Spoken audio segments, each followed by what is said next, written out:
things can change quickly in the NFL's race to the playoffs. Some teams, such as the Green Bay Packers, started the season off looking more like the Green Bay Slackers. But now, they might be positioning themselves for a solid playoff run if they can beat the Detroit Lions on Sunday, January 8th. So stay tuned and don't go away, because we're revealing NFL teams peaking at the right time as playoffs near. First up, do teams that peak at the right time have a history of thriving in the postseason?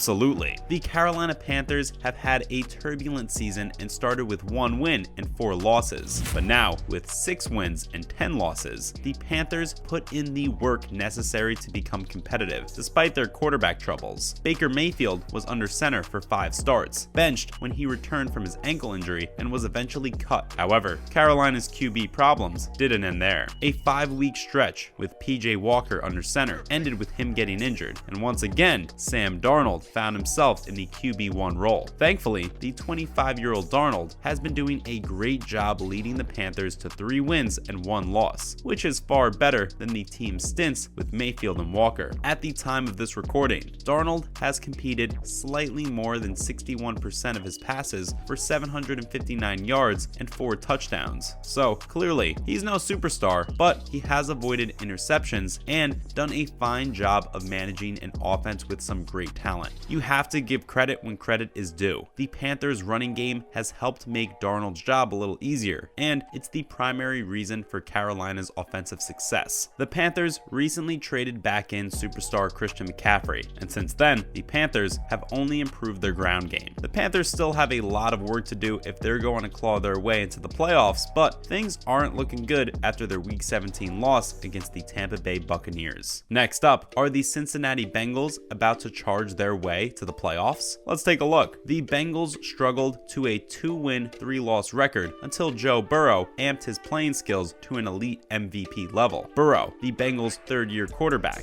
has been a key factor in the team's current 7-game win streak and has been on fire for the last 10 games. Burrow completes more than 70% of his passes for 2,944 yards and 25 touchdowns with only 7 interceptions. He's rushed 49 times for 162 yards with 4 scores. Burrow's numbers from weeks 1 through 5 were relatively weak, with only 65% of his passes complete for 1,316 yards, 9 touchdowns, and 5 picks, while rushing 23 times for 85 yards and 1 score. In week 13, the Bengals made a statement with their win over the Kansas City Chiefs, crushing them for the 3rd time in 1 year. From that point on came wins against the New England Patriots and Tampa Bay Buccaneers, in addition to a win over the Cleveland Browns. Sadly, during the Bengals' Week 17 clash against the Buffalo Bills, Bills safety Damar Hamlin went into cardiac arrest, and the game was suspended and postponed. NFL fans are praying for Hamlin as he remains in critical condition, but showing small signs of improvement. Once the matter is sorted out and the Bengals return to play, if they are victorious and make it into the playoffs, they'll undoubtedly be a formidable opponent with Burrow at the helm leading the charge. Up next, are the Detroit Lions roaring their way to the playoffs? You bet. If the Detroit Lions can triumph over Aaron Rodgers and the Green Bay Packers in Week 17, they may very well be on their way to the playoffs. The Lions were defeated in Week 16 for only the 2nd time since Week 9. If the Lions can increase their momentum, they could have one of the NFL's best turnarounds of the year. Detroit is currently in the rebuilding phase, and what they lack is a star quarterback. But there's hope on the horizon. Veteran Jared Goff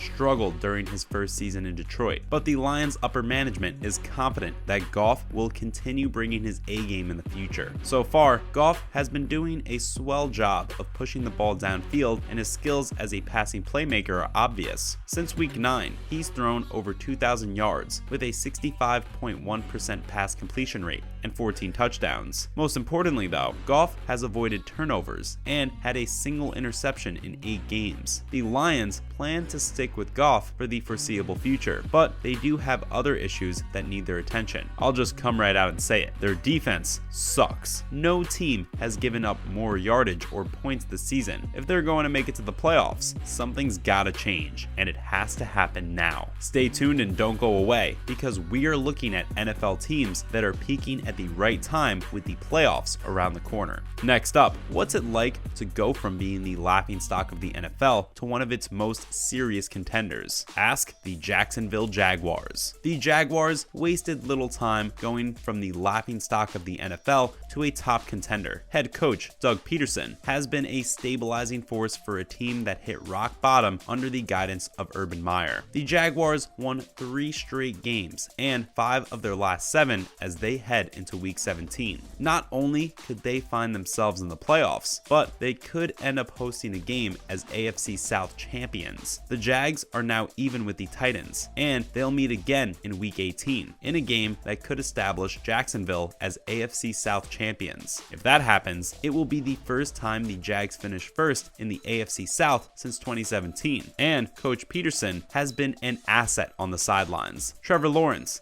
last year's #1 overall pick, has developed into a solid QB, showing clear signs of growth with each passing week. Lawrence has drastically improved over the last 5 games, completing 67.2% of his passes for 1,415 yards and 11 touchdowns. Throughout all of that, Lawrence only had a single interception, and he's had a pair of touchdowns as well. One thing that has become apparent is that the Jags defense is inconsistent, and it needs work. It's also clear that the Jaguars are capitalizing on their strong offensive skills, which seems to compensate for their defensive inconsistencies. At the end of the day, all that really matters is that the Jags are winning games. Up next, are the San Francisco 49ers back in the saddle again? Absolutely. After a rocky start, the 49ers are back in the saddle again. Trey Lance was in the running for the starting QB position, but the team was forced to go back to veteran Jimmy Garoppolo after Lance busted his ankle during week 2. Garoppolo struggled though, and lost 3 of his first 5 starts before finally warming up and leading the 49ers to 4 straight wins. Garoppolo was seriously injured in week 13, and the management called upon rookie Brock Purdy. The team is doing much better now with Purdy leading the team, and the 49ers haven't lost since October 23rd and have the longest winning streak in the league at 8 games. Their offense ranks in the top 10 for yardage and points, and it's clear that Christian McCaffrey has finally gotten into his groove and meshing well with the rest of the team.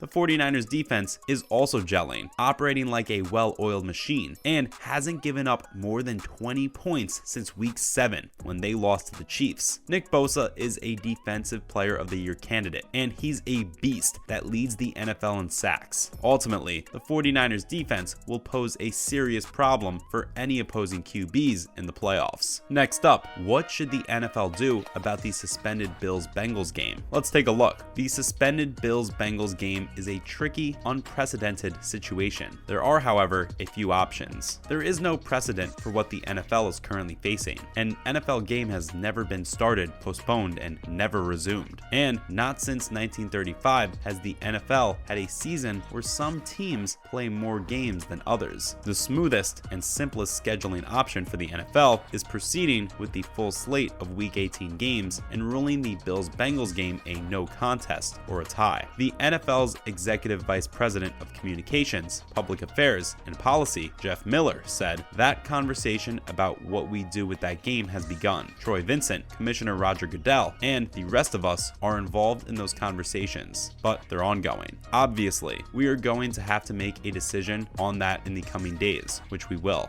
But there is a lot of considerations in place there, and a lot of people that we want to consult with, including the clubs involved, before that decision is final. Even though there's no established precedent for what to do in this scenario, the NFL is referring to its emergencies and unfair acts provisions in the policy manual for member clubs' game operations. According to its manual, if a game is suspended without a winner, Goodell would have the discretion to treat the game as a tie or determine the team's records based on winning percentage. The manual reads, if a game is canceled, a team standing in its division or in its conference, for example, qualifying as a wild card in the playoffs or position in playoff seeding, shall be determined on the basis of its final record. This option is the best path forward. It means the Bills don't have to return to Cincinnati to finish the game. Finally, who will win the 2023 Super Bowl according to Las Vegas betting odds? According to Vegas betting odds, odds, the current favorites to win Super Bowl 57 are the Buffalo Bills at plus 350, the Kansas City Chiefs at plus 380, the Philadelphia Eagles at plus 550, and the San Francisco 49ers at plus 600. The Bills and Chiefs are favorites since preseason, and it's likely that football fans will see a historic playoff round. And if it all comes down to the Bills and Chiefs, a historic Super Bowl as well. Oh, and the Queen of Barbados, Rihanna, is slated to headline the 2023 Super Bowl halftime show. Sounds like a party, but that's a wrap for today's video. Thank you guys for watching. Don't forget to hit that like button, comment, and subscribe to our channel.